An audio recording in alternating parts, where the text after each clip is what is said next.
Hi you, it's me, Nicole Phoenix Star, and this is the Nick Star podcast.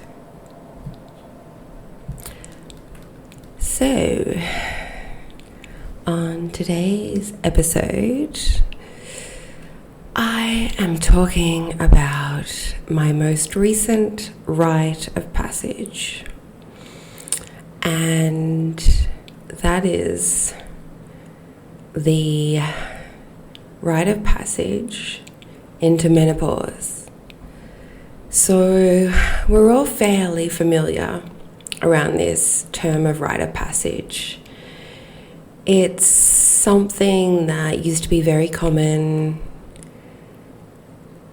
a long time ago, where a woman or a man was going into a new chapter of their life, and they would be taken through a rite of passage to acknowledge that transition and to prepare them for their next season and to celebrate them. So there are still some cultures that continue to do these rites of passage, and in Bali they still do so many of them. I remember when once I was at the temple and I went to see a high priestess, and she asked me to wait because she had to facilitate a rite of passage for a young woman that had just started menstruating, had her first period. And I had the great honor to witness this. And I saw this young girl who was very shy and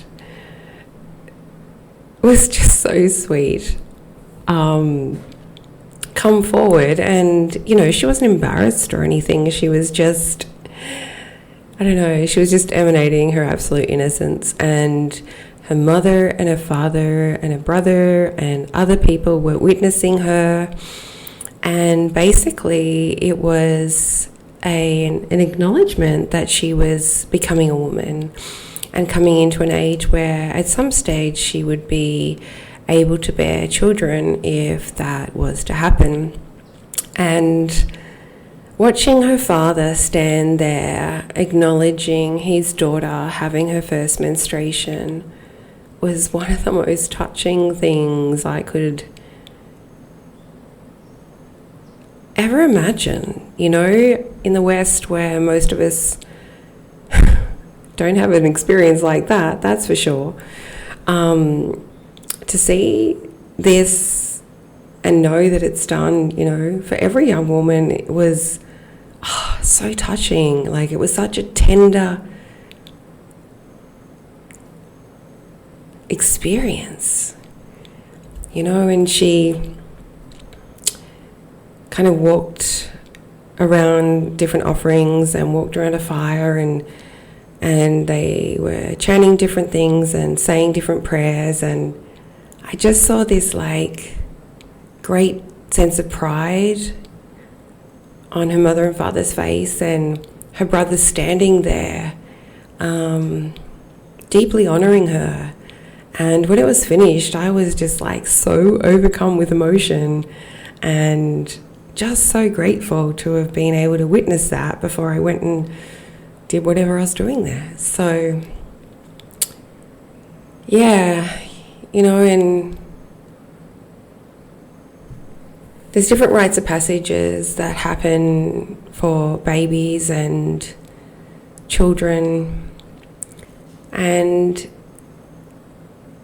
ultimately that type of rite of passage of when a woman has her first menstruation is going from the maiden era into the beginning of the mother era, and then, the mother era is quite a long season.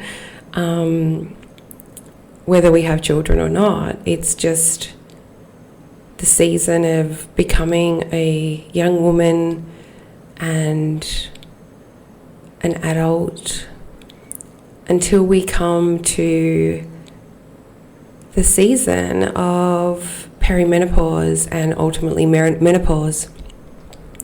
So we start off as a maiden, as a young woman, as a baby, a young girl. And once we start menstruating, we transition into our season of mother archetype energy. And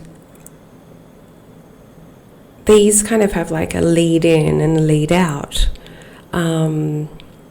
as we kind of grow into that and mature over that time, and then the lead out. So the lead out of the mother season is perimenopause, and that is a time quite often around 40 when a woman's hormones start to change very dramatically, and the environment and potential of having a baby diminishes, and the menstruation eventually comes to a point where it ceases and can be quite erratic at that perimenopause stage. And then finally we shift into menopause, where we cease menstruation and the hormones slowly settle down into the next season, which has many names. It's been named in the past as the crone, the wise one. There's a new terminology called the queen ager, which I think is kind of cute. And these are just kind of like the basic 3 seasons of a woman that are in tune with their bodies and their life's journey. So I thought I was going into premature perimenopause when I was turned 40,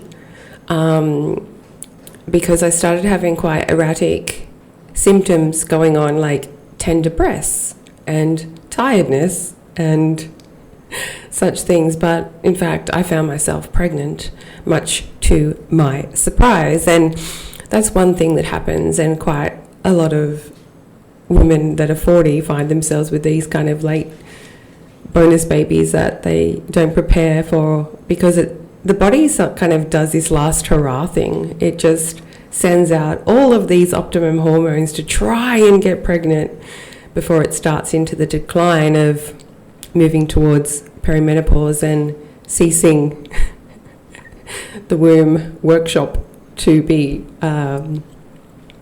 available. So it was a little confusing for me, although my breast tenderness did feel very similar to my previous 2 pregnancies. So there was a part of me that hoped I was in perimenopause, but alas, I was in the last hurrah, can I have a baby moment, which came to fruition. And I breastfed Leonanda until he was 4 years old, and so that keeps you in a very different hormonal state than if you aren't pregnant or having a full-time breastfeeding scenario going on. And when I finished breastfeeding him, not long after, I went into quite a significant health crisis that where I had a collapsed valve in my heart, and I was also having all these other symptoms which I thought were associated with that health crisis, but I now realise in hindsight had a lot to do with me being in perimenopause. And it was one of the biggest deep dives that I took into educating myself about this human temple that we have, and being able to operate the body for the human experience that our soul, the aspect of consciousness, is currently entrapped in, contained in. And so I went on a radical healing process against medical suggestion and became a miracle healer. It was an extraordinary 6 months of my life where I was living in India, and I learnt how to really, truly listen to my body, become very intimate with its signals, its screaming at me, listening to the intuitive cravings that was my body telling me what nutrition it needed, as well as learning to rest and learning how to move energy through my body to optimize healing and seeing my body as healthy rather than sick. And that frequency was a aspect of the whole process for sure. So after that, the subtleties and the waves of perimenopause symptoms are very tricky, because you can have like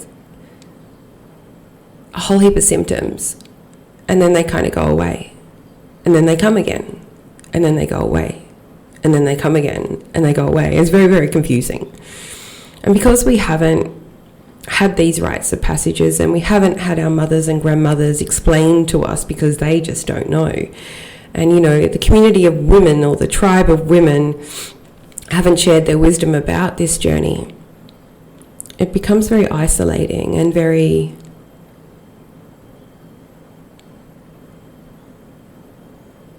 lonely. So I then started having quite a lot of erratic menstruation. I was having a lot of unexplained weight gain, particularly around my belly, which is so common. I was having, at that time, mild hot flashes, power surges, many names. I was having a lot of aches and pains. I was having very tender breasts. I was having intermittent headaches and a whole heap of low energy and lethargy and feelings of strangeness and feeling kind of not having the confidence that I usually had, and all of these weird things were going on, and they'd kind of go away and then they'd come back. And I'd do all the things, that I'd done in the past. I did a lot of fasting, helped for a minute. I did exercising, it helped for a minute.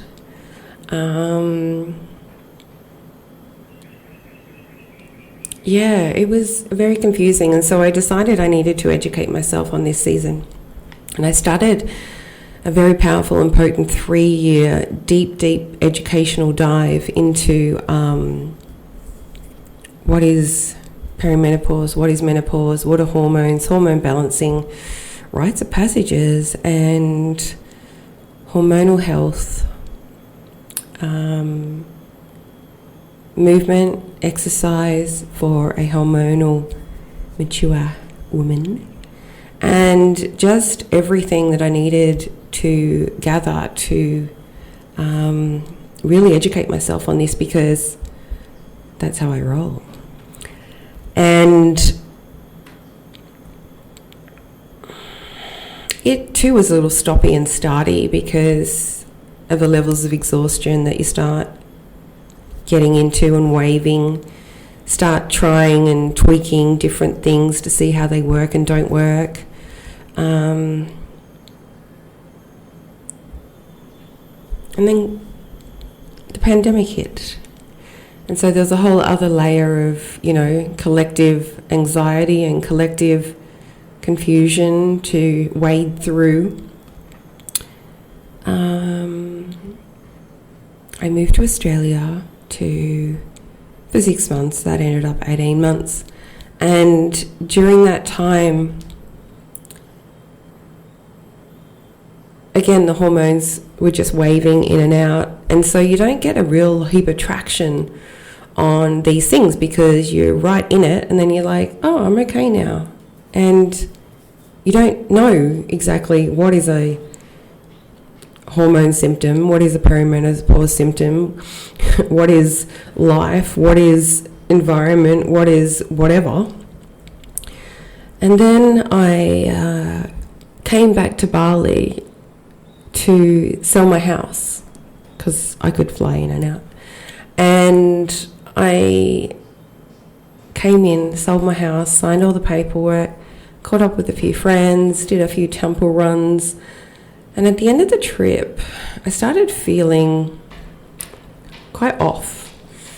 And I had been kissed by that tiny little life disruptor, a dengue mosquito. By the time I flew back into Australia, I was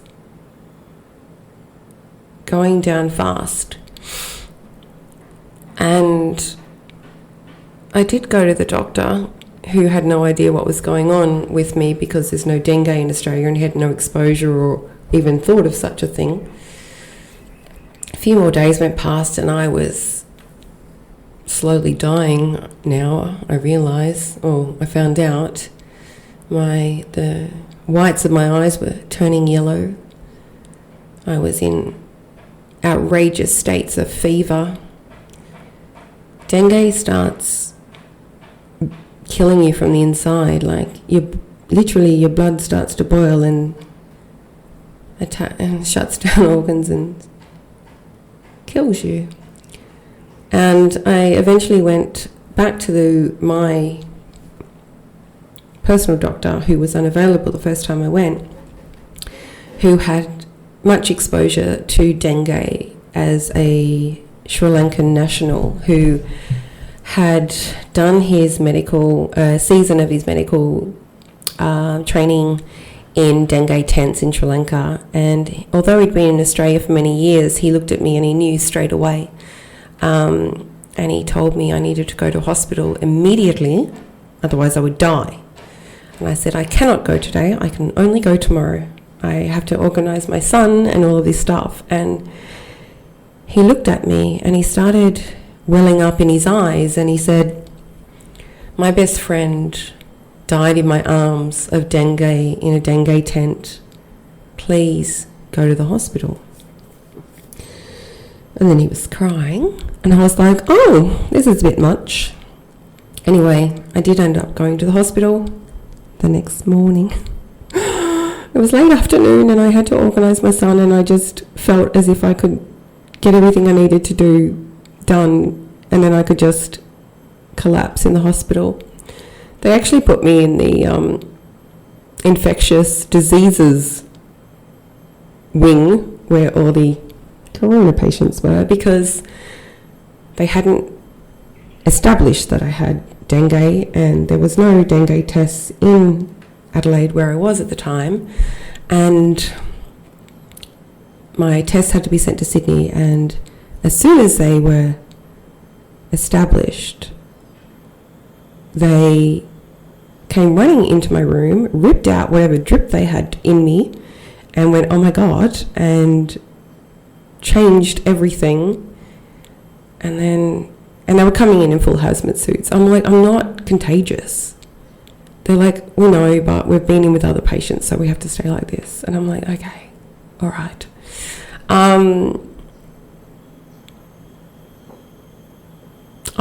I stayed in hospital for a week, bringing myself back to life in an intensive care room within the corona wing of the hospital.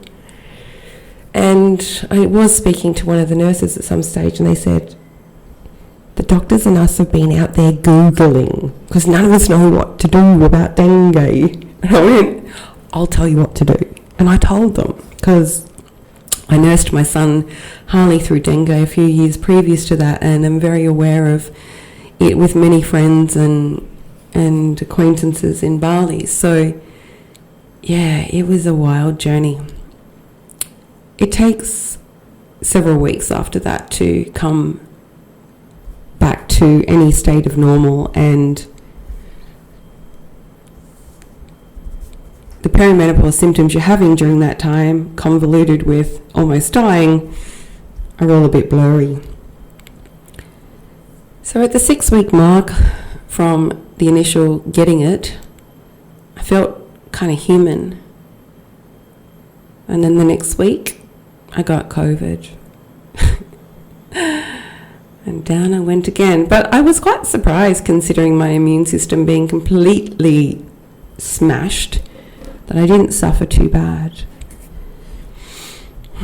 About a month after that, 2/3 of my hair fell out. Again, that's a big perimenopause symptom. I had really watery, leaky eyes a lot. I started getting frozen shoulder. I didn't stop regular pain medication for some time. And I didn't really think about the perimenopause aspect of it. I just thought I was recovering from, more health crises. But there definitely was a whole heap of perimenopause symptoms in there, now that I know these things. Anyway, then what happened? Then after that, I had all this stuff going on my neck. I found out I had radicopathy, which is a degeneration of the discs in the spine, in the cervical spine up near my neck. And that made me... I was on tour for several weeks until I got on top of that. And then there was just this several months of putting on more weight because I hadn't been able to move for some time, and just hormones raging, which I just thought were a recovery window. But now I know. I returned to Bali, and by January I was really struggling, and I was kind of the heaviest I'd been since being pregnant with number 2 son. I was in levels of depletion, I was in levels of exhaustion, I had like ants crawling under my skin, I was having those night legs, those things when you're not cramps in your legs at night, still having headaches. The frozen shoulder was just horrific, and I was feeling this sense of anxiety. These at night falling asleep, these dark thoughts, which I knew were not real, and I was like, I don't have anxiety, and I am quite an evolved person who doesn't experience anything like this, but my body was like, I'm freaking out, and my mastered mind was going, I don't know what you're talking about. So it was very, very confusing. Once again, what the hell is my body trying to tell me, and trying to work it all out. So I got to quite a desperate point in February, and I was like, right, I need to go through all my education. I need to pull all the courses and all the pieces and everything I did. And so I sat there and I finished all the courses that I had done parts of, and I saw the patterns, and I saw the differences in everyone's teachings, and I saw common threads, I saw contradictions, and I recognized what had worked for me and what hadn't. And I sat down and I did what I always did, and I closed my eyes and dropped into my heart space and allowed all of that to swirl around. And I opened up my eyes and wrote down a formula. And basically how to fuel my freaked out perimenopausal body, taking into account all of the information, all of the science, and all of the hormonal information. Because that sense of anxiety and those dark thoughts and all of that was the vast gap between the progesterone and the estrogen. And once you feel that gap, bridge that gap, it just goes away. I learnt what to eat, when to eat it, to never eat starch during the day, only at night, to find ways of having up to 90 grams of protein a day and what protein worked best. And I've been a vegetarian most of my life, vegan periodically. I ate meat somewhat as a child. I didn't love it. Probably chicken the most. And there's been different times in my life where I had returned back to semi-animal protein, on and off eggs since I first started eating eggs at 21. And I worked out that the protein was the bridge between the estrogen and the progesterone. So I looked at my formula and I just started following it to a T. I did zero exercise because I had not 1 ounce of energy available for that. I tried a few times and it just made my body hold. See, exercise puts stress on my body.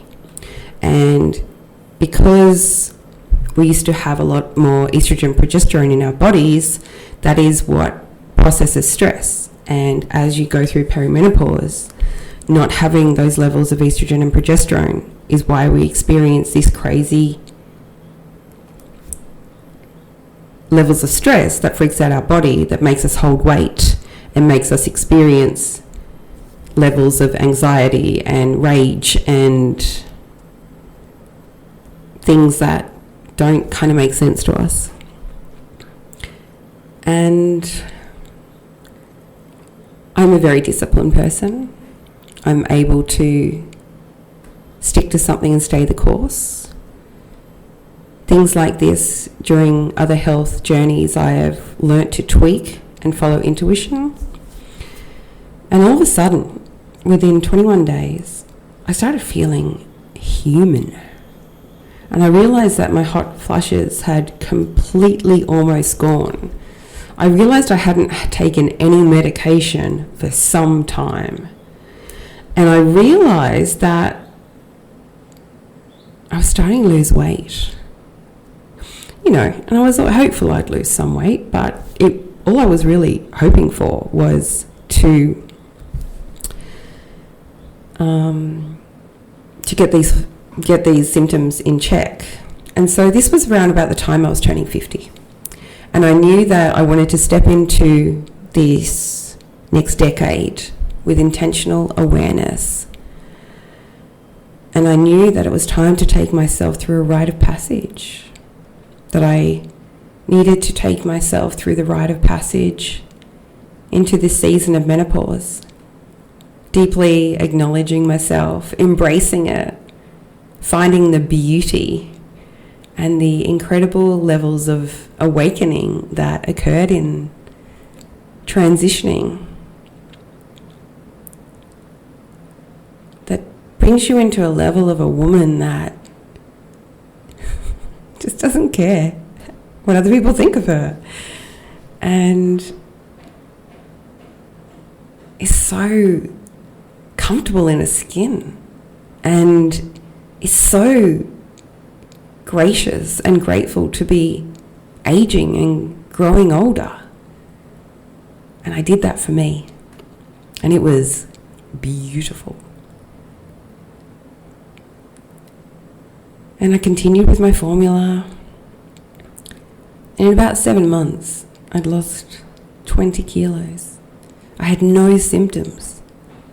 I was in the unimaginable. And then about the 8-month mark, I went to India for a couple of weeks, and when I got back, I realized that I was ready to exercise, and I had not exercised once until that point. It was time for me to get strong. It was time for me to kind of build my muscles and focus on that strength base. So I've been doing my hormone balancing, metabolic, perimenopause, menopause appropriate, 15-minute HIIT exercises 3 times a week. 15 minutes, 3 times a week. I then started doing yin yoga 2 nights a week for half an hour via YouTube in my room, and started stretching my body and finding this melting point. So beautiful. And then I started doing a 30-minute walk once a week.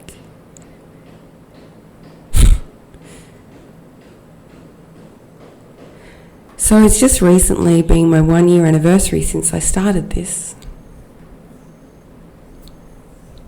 I lost 29 kilos.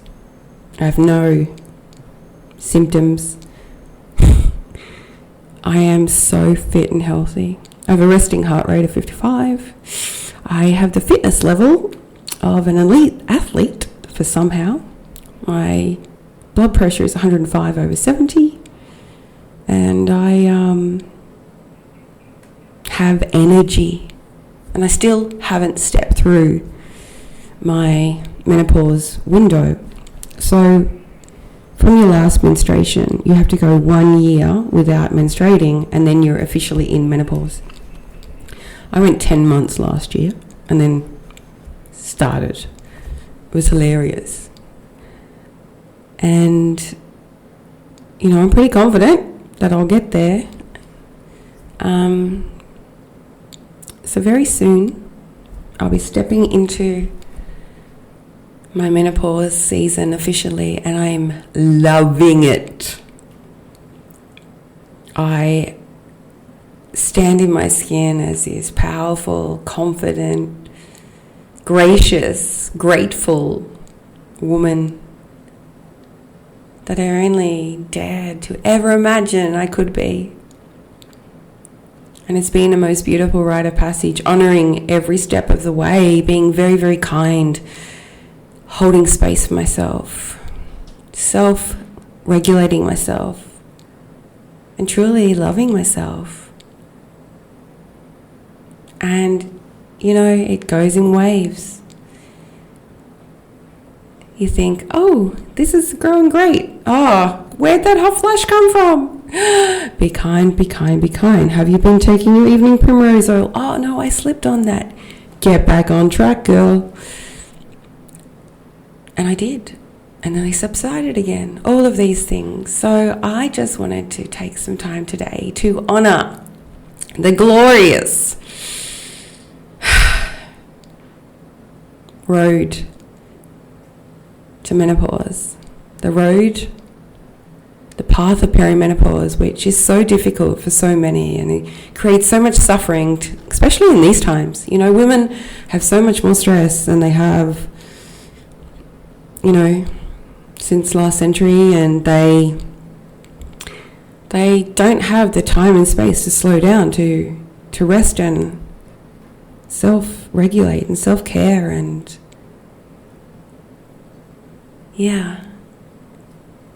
So, I compiled the formula into a little program, created a website called ilovemenopause.com, and I sell that on there. as a self-guided thing to work through as your own pace. I send out 14 emails over 14 days just to support, cheerlead, and give more information, and for you to go on the journey, you know. I have had women reach out and say, can you hold my hand? Can I be accountable to you? And I do that too. And again, it's all very personal, very intimate, very individualized. But anyone that messages me, you know, I just give them a little insight. Share a little, whatever comes out. So that is my sharing today. Thank you for listening. My regular personal website is www.nickstar.com, N-I-K. Please subscribe to this website or like it, leave a comment, share with someone that you think may benefit from it. Thank you so much.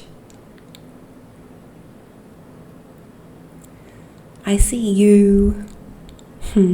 Love me.